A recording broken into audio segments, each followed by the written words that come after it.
27 juin 2011, c'est la naissance officielle de la route des vins de Provence au château Sainte-Roseline, sur la commune des Arcs-sur-Argence, dans le Var.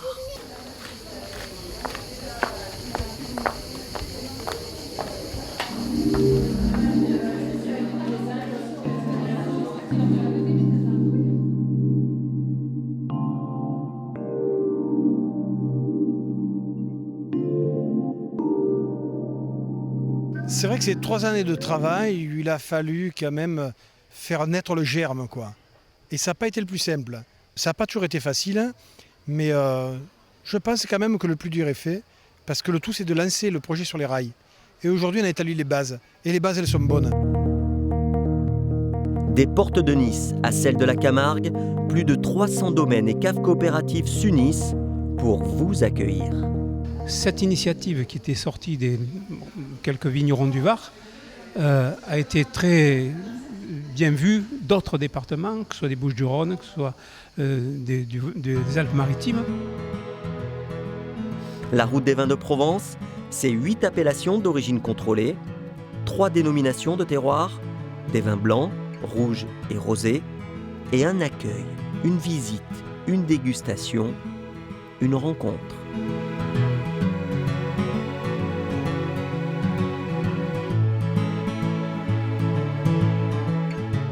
Aujourd'hui, il faut considérer que le vin n'est plus seulement un liquide, c'est bien entendu un liquide fort agréable, mais c'est aussi un packaging, c'est aussi l'accueil que l'on a sur le domaine ou sur la cave, et c'est également cette qualité de l'accueil qui fait la qualité du vin. C'est un ensemble, d'où le projet œnotouristique Route des vins de Provence.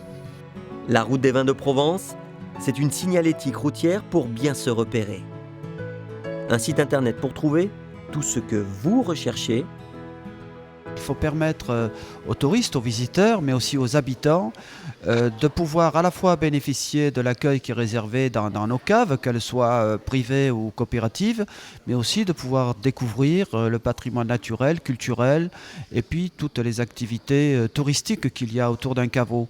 Faire travailler les gens ensemble, c'est pas un miracle, c'est simplement des gens qui s'investissent dans ce travail et qui se mobilisent, qui organisent des réunions locales, départementales, régionales. Tous ces efforts ne serviront pas si on ne poursuit pas cette espèce de mixité de culture entre un vrai professionnalisme qui est celui des acteurs du tourisme et un autre professionnalisme qui est celui des acteurs de la viticulture.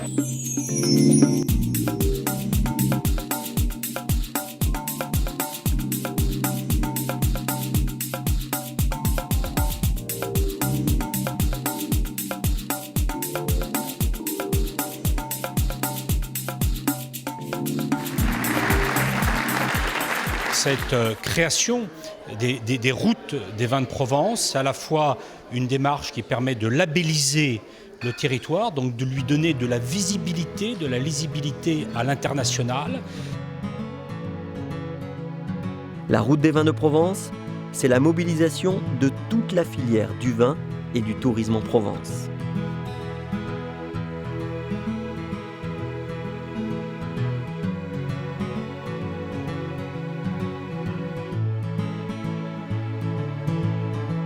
Cette route manquait, heureusement qu'elle est là maintenant.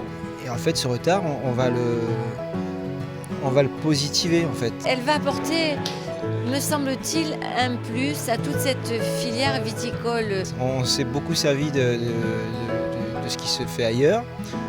On a tiré les enseignements. La route des vins, elle va plus loin que la route des vins. Et j'espère qu'on va devenir une nouvelle référence pour le tourisme. C'est carrément, je dirais, une région viticole qui est en train de se mettre en marche à travers toutes les organisations. Et cette route des vins, elle vient donner un niveau de plus à la réussite de cette région Provence.